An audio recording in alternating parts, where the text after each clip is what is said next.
ko po Atay, ng baka Showtime. tanggal yan, o ano ba? Or hiwalay ko na, isa sa kanila machuchugi. Sa hatol po ng MTRCB.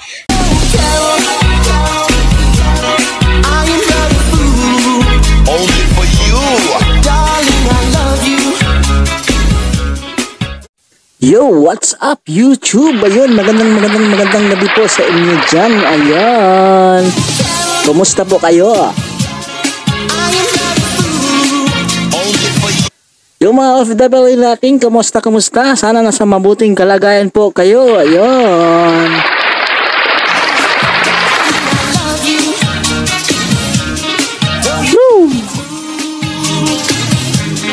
Oops, kung kayo pala bago sa ating channel, road to 1K na po tayo. Back na naman. Paki-subscribe na lang ating channel, pa-like at pa-comment na lang din kahit konti. Ayun. At pa-notify na rin tayo sa ating notification bell. You break my heart, baby. Kumusta? Ayun, ang video na to ay hatiin natin kay Ders TV. Ayun, subscribe po natin si Ders TV. Lagay ko lang po ang kanyang channel sa ating description para mabisita nyo ang kanyang channel. Ayun, congrats, 74K ka na. Ders TV, ayun, ang bilis, 75K na, ang bilis Sana all. Ayun, 80 TV tapos na kalaban ng TVJ. Ayun. May hatol na. Tape Bulaga tuluyan lang bumalagta. Nilangaw na. Grabing pamagat na to. Ang video na to ay tungkol sa may hatol na daw si Vice Ganda at si Ayon Perez sa MTRCB. Ayun. Magano kaya to katotoo? Tsaka silipin natin ang mga umaarangkada ng ads ng TVJ. Ang lupit-lupit ng mga ads nila. Lupit-lupit. Nangingibabaw. So guys, wala na patumpik-tumpik pa. Silipin natin baka masilip pa to ng iba. At magandang araw po, kamusta na po kayo? Andito na naman Ayos lang kami, Ders. ako, ang inyong lingkod na legit Dower Cards na tagahatid na mga legit na kaganapan tungkol sa TVJ. Kaya kung isa kayo sa hindi pa nakasubscribe sa ating channel, nako, i-click nyo na po ang subscribe at bell button dyan sa baba para pag may mga bago akong balita ay mano-notify po kayo agad-agad. At bago nga po natin simulan ng balitaan, ay nais ko lamang pong magpasalamat ulit sa inyong lahat sa walang sawa Salamat po rin inyong sa'yo pagsuporta dyan. sa ating munting channel araw-araw. So eto na po at simulan na po natin agad ang balitaan at unahin natin ang tungkol po sa mga ads na pumasok sa tatlong noontime show sa ating bansa. Ang Tape Bulaga at ang Showtime at ang EAT. So unahin natin ang Showtime. Ito po yung mga pumasok Showtime to guys, Showtime. sa kanilang ads. Ads count August 23, today po yun, 2023. Live broadcast of It's Showtime on GTV. We have seen 123 TV ads during all of the 4 commercial gap on it. Congrats.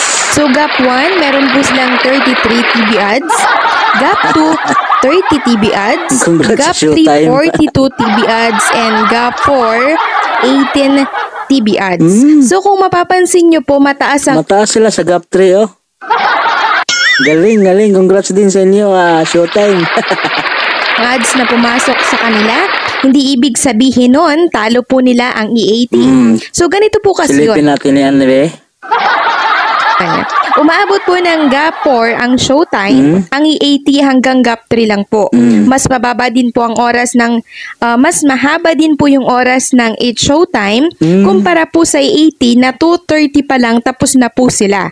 Habang ang It's Showtime umaabot po ng 3 PM kaya expected na mas lamang po ang TV. Okay, I gets na.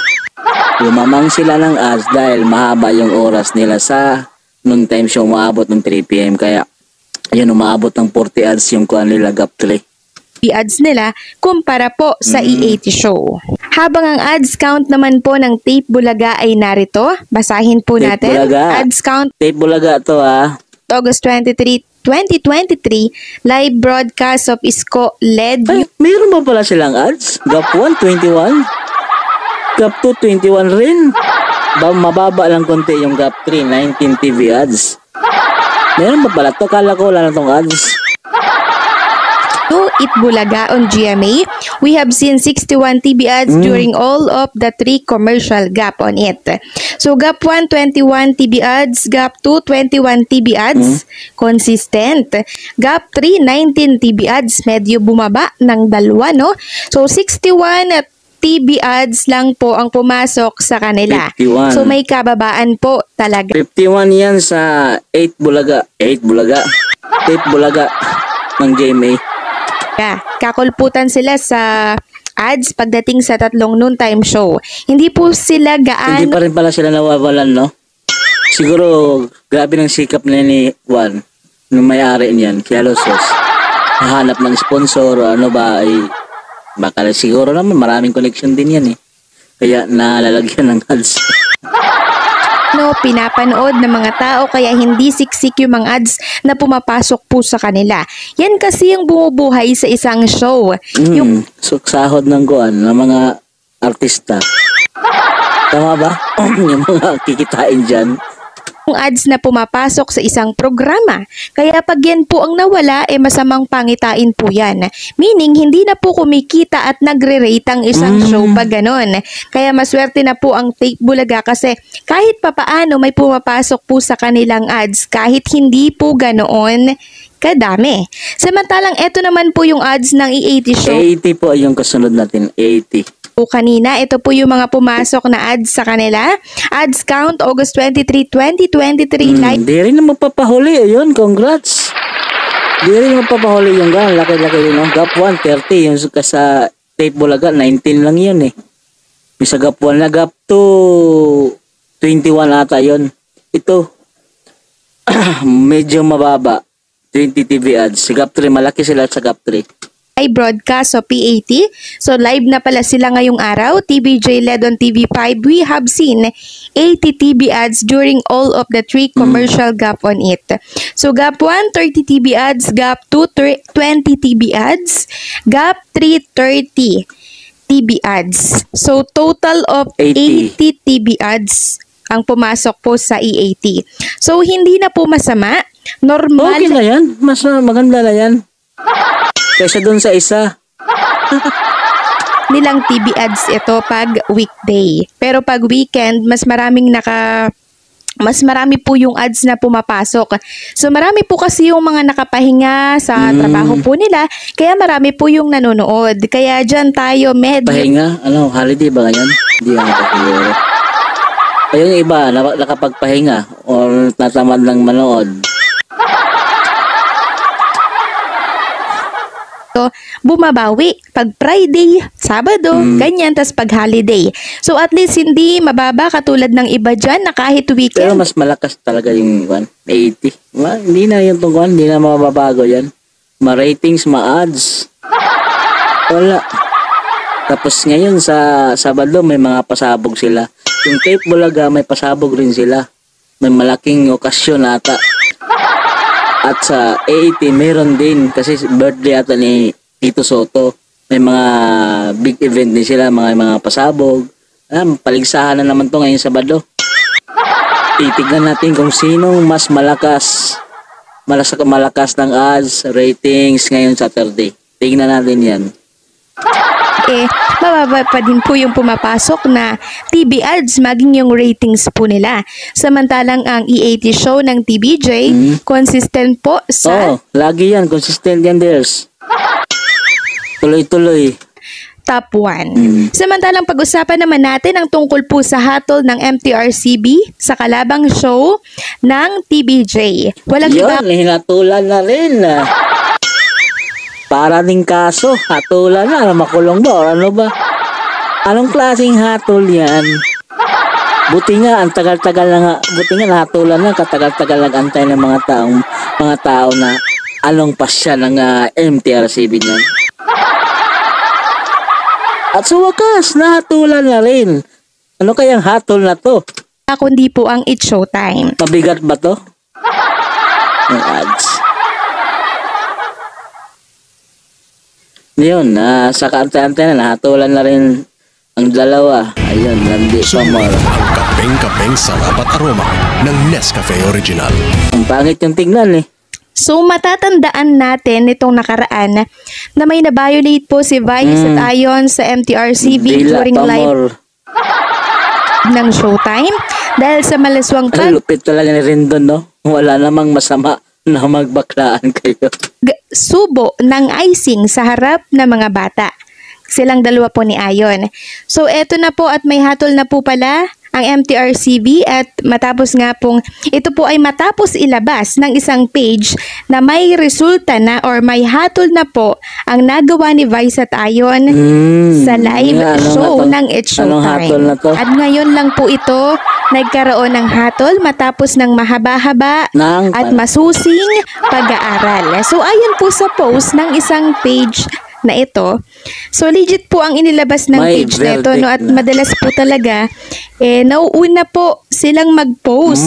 So kung ating pagbabasehan po yung mga picture, ano, o yung picture na mga nasa screen po ninyo, may pagkamabigat po yung hatol sa It's Showtime. Kasi kung positive naman po yan, hindi po ganyan yung Sa maging tingin niyo guys, anong hatol yan?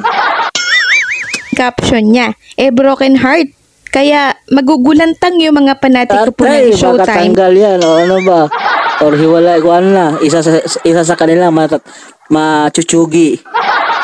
Sa hatol po ng MTRCB. So humanda na po sila dahil medyo mabigat po ito for sure. Kung pagbabasihan kasi yung post na ito makikita dyan na hindi po maganda yung hatol po ng MTRCB. Nakaka-exciting na yung hatol na yan. Pero wala namang kuan, post lang pala yun ng MTRCB. Kala ko may kuan. Antayin natin yan kung anong hatol na yan. Laban po dito sa It's Showtime. Isa pa, marami na po ang Trending na naman yan. Ako, basa tayo. Landi mo more. Diyos mio. late ng It's Showtime. Ayon po yan sa chair ng MTRCB na si Madam Lala Soto. Sa tono po ng mga pananalita niya, no? At naging pahayag po sa mga interview ni Madam Chair, punong-puno na po sila sa Showtime. Kaya naglabas na po Oo sila. nga, hindi mo napapansin yun yan. Hindi nyo niya napapansin yung Showtime. Parang alam mo yung ginagawa nilang kuan, kalokohan. Hindi na. Para sa akin lang kasi alam mo yung mga ginagawa nila, mga balat nila sa magbiroan sila, may makita kang hindi maganda rin yung ginagawa nila. Alam mo, minsan nakakabitaw sila lang. Nadami na nga itong kaso sa MTRCB. Isa kasing panupasimuno nito, si Vice Ganda. Ang bunga nga nito, grabe rin to si Vice Ganda eh. ng memo. Kaya sa tingin ko din po, matindi po yung hatol na ito para po Kahit na nga na pinalapon na nakuha na sila sa MTRCB, parang alam mo yung parang tuloy pa rin yung mga kalokohan nila. Mabinabanatan pa rin yung taong nagreklamo or yung MTRCB. sa kalabang show ng EAT na It's Showtime. Samantalang tungkol naman po sa nalabag po nitong si Wally Viola, wala pa naman pong hatol na lumalabas Good, wala pang hatol. or binababa. Wala yun, hindi. Magaan lang yun, hindi yun masyadong kuan. Hindi naman talaga sinasadya yun, tsaka nasa gilid yun, hindi yun nakapokus talaga sa kanyang bunganga or sa mukha niya.